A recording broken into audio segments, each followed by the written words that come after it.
What is love? And most important for our troubled world today, a world that so depends on the pursuit of wealth and power to make things happen, what is the value of love? This is not to sound crass and crude, but surely love must have a value. Love has to be more than just a nice idea, a pretty attitude, a good feeling, or even an obsession. If love has no real practical benefit for daily living, then people will not practice love. And who's to blame people for not doing something that doesn't help them? If people knew just how valuable love really is, then surely they would give and receive only love. Hello, my name is Carl Johann Schroeder. I'm a spiritual teacher and a life coach for the visions of a better world. Now, I've been asked by my friend Reverend Sage Cole to say a little bit about what love means to me and why I hold on to love. The occasion is a virtual event of the Helen Keller Spiritual Life Collaborative that Sage founded. For those who don't know, Helen Keller was a remarkable woman who lived from 1880 to 1968. Now, despite lifelong deafness and blindness, Helen became a world-famous activist for the rights of the disabled, of the poor and minorities, of women's right to vote, and world peace for everyone. Helen was particularly inspired by the works of Emanuel Swedenborg, the 18th century Swedish Christian mystic who emphasized the importance of love in action to serve the God of love and wisdom. Sage is a Swedenborgian minister, and the Boston area Swedenborgian church that she served in was also a vital part of my own spiritual journey. So, to the point of love.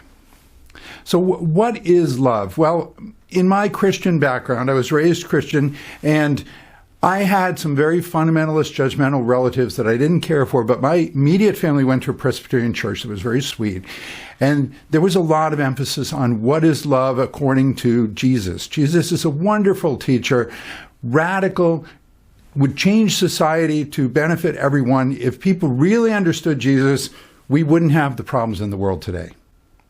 So, Jesus, he mostly modeled love. He didn't so much define it. There is one famous Bible passage from Corinthians. It's not exactly what he said, but it's inspired by him. It said, "Love is patient and kind. Love does not envy or boast. It is not arrogant or rude. It does not insist on its own way. It is not irritable or resentful. It does not rejoice in wrongdoing, but it rejoices with the truth. Love bears all things, believes all things, hopes all things, endures all things." Many people have heard that quote, and they use it in different phrases in places like such as weddings. Now, what Jesus more specifically said, one of the things he said was in Matthew, he said, "So don't worry, saying people, what shall we eat? What do we drink? What do we wear? For the disbelievers run after all those things, and your heavenly Father, your heavenly parent, your mother, father, knows that you need these things. So first seek God's kingdom and justice, and all these things will be given to you as well." So there's a sense here, if you live right, you'll be in tune with the universe, and everything will be received just fine. And if you don't live in accordance with divine principles, with God, who is love, Another quote of Jesus made it very clear. "Beloved, let us love one another, for love is from God, and whoever loves has been born of God and knows God. Anyone who does not love does not know God, because God is love." Another time he said, "A new commandment I give to you, that you love one another, just as I have loved you. You also are to love one another." And so he went on to demonstrate many ways of loving, such as charity, kindness. He healed everyone. He had no prejudices. He gave, talking about feeding and clothing everyone. He performed miracles. He had powers that people could envy, and yet he never took credit for those powers. He always said it came from his relationship with God, who is love. So to be clear, my sense, love is the nurturing way of the universe. Love is how things exist. Love is all that is real. So just think in terms of the parents of a newborn baby. They don't say to the baby, "Hey, baby, you better earn your keep, and then we'll feed you." No, you just give. And in fact, many parents are transformed by the beautiful face of such an amazing gift of life that they have a baby, an infant, to take care of. Of course, it's sad when other parents don't tune into that love of the universe and have their own stresses, but love is all about forgiveness. That was another great thing Jesus taught, was all about forgiveness and to pray for your enemy, to love your neighbor. Always, God always loves. Jesus always loved. Be like Jesus. So my thumbnail definition of love is the ability and willingness to help someone you care about to have a wonderful life. See, I like that because it emphasizes ability and willingness. Very, very important. You may be able to love. Many people have the wealth, the resources to share with those who are suffering, but they're not willing. You have to have the willingness. Love has to be a conscious choice. This is a very, very important aspect of the universe. This is why we see a world in which people have free will to do many cruel things, and you wonder, where is God? What's going on? Well, God is right there, whispering in everyone's ear, guiding us to the solutions we need to have a wonderful world together, a world of peace, cooperation, harmony, and diversity. But God gives us free will. We have to consciously choose love. Love has to mean something. It has to come from the depths of your being, from your intentions. I want to love. You see, a robot can be programmed to do the things you want it to do.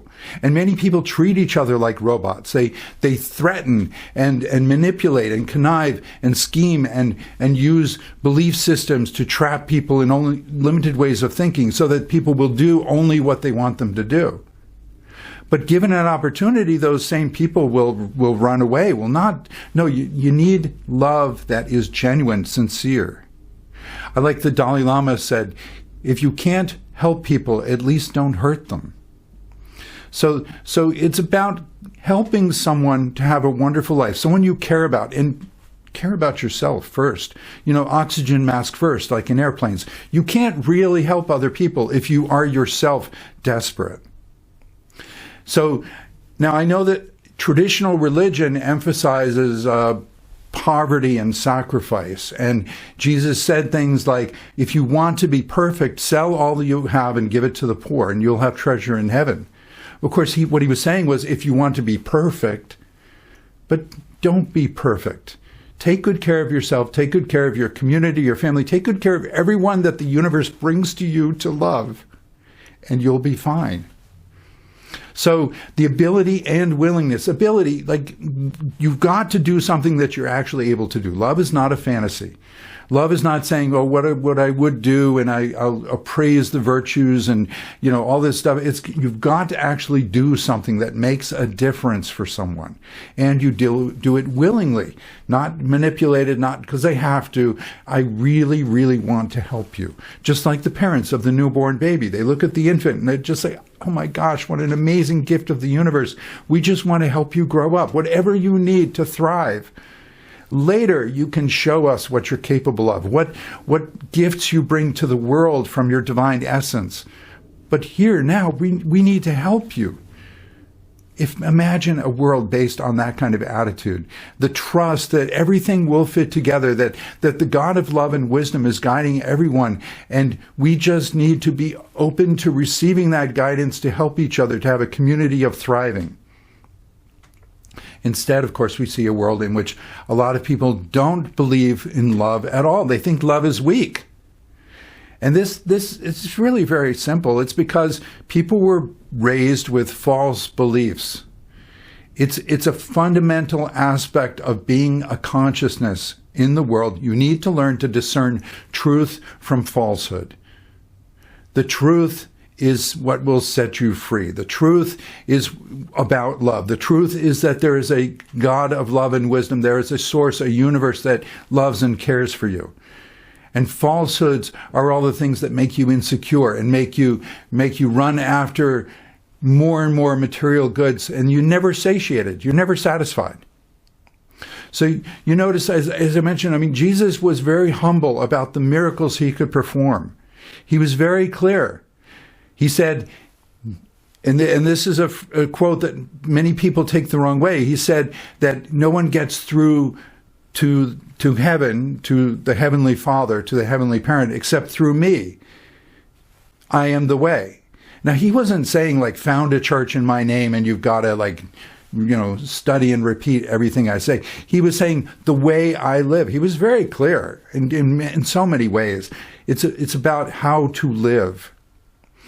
And Jesus always gave the credit to the God of love.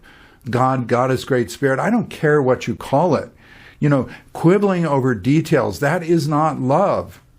Love is patient. Love is kind. Love doesn't punish over details.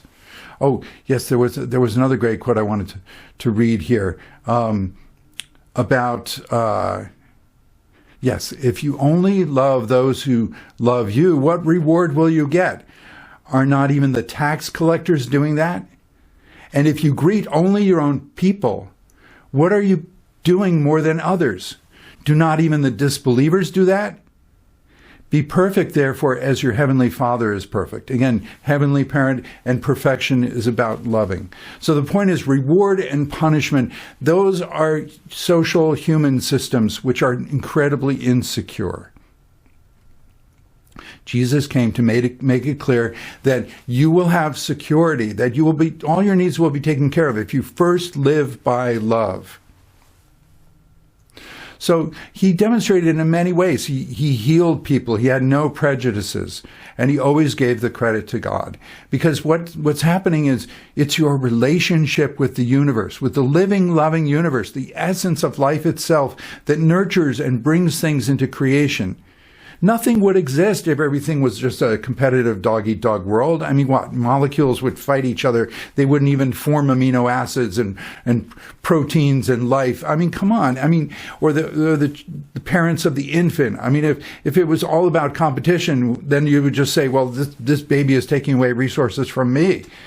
And yet a lot of people live that way because they believe that love makes them weak, instead of understanding that love puts you in tune with the entire universe.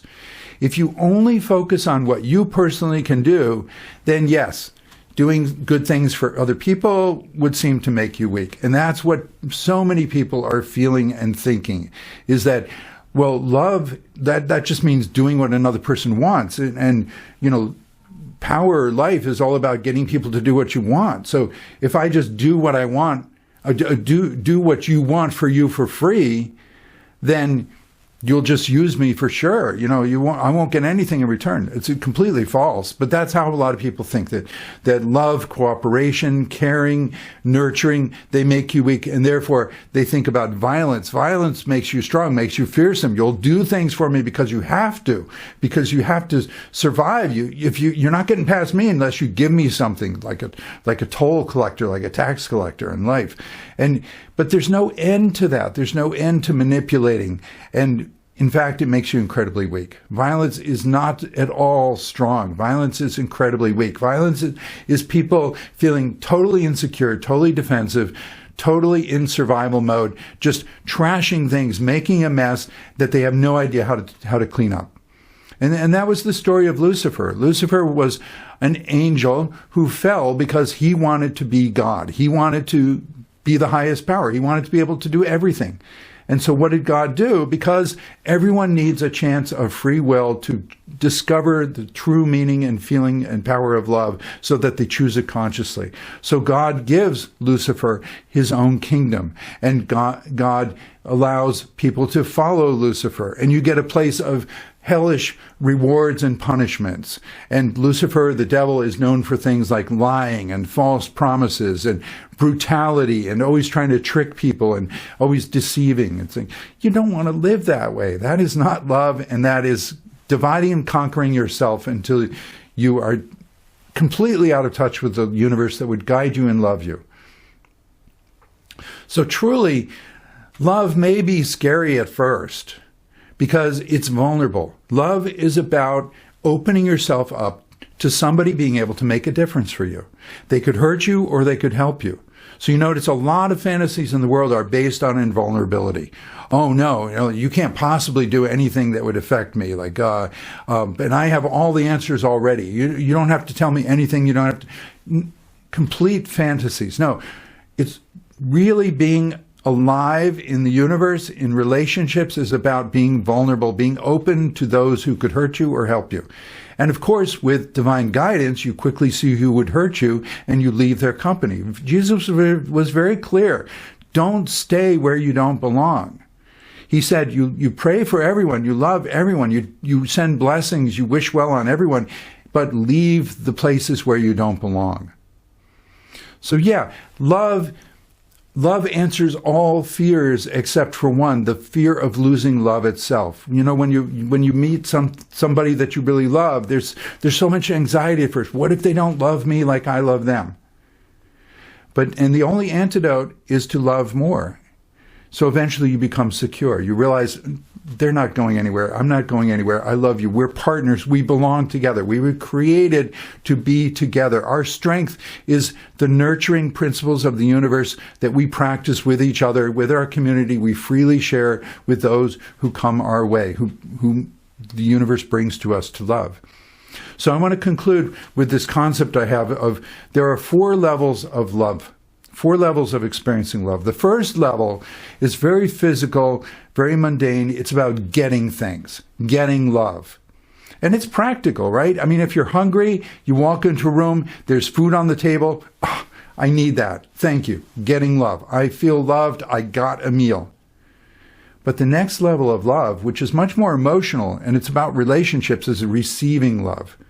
So when you walk into a room and you're hungry and you see a meal on the table, there's no security in just gobbling that up and rushing on your way. But if you find out somebody who loves you made you that meal, they will always make you that meal. They care about you. They love you. Now you've got a relationship with a source of life. That's how the universe is. Make a relationship based on love. But that's only the second level of love. The third level of love is that you realize love is the most amazing thing. It's what grows everything. See, if love is about helping someone to have a wonderful life, and every situation is different. There was the philosopher who said, you can never step in the same river twice. Every situation is different. So what I do to help you today will be different from what I do to help you tomorrow. And I'm learning about what I'm actually able to give to you, what I'm actually able to do to help. So all true, wise, higher, loving beings know that love is the only way to grow. Love is what is always going to stretch you. It's joyful. It's amazing. That's why angels, that's why higher beings, that's why Jesus had no pretensions.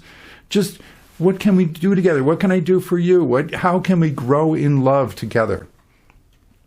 So when you realize that love is the only way to go, the only way to grow, you reach the third level of love where you realize like, hey, I want to do this too. I want to give love.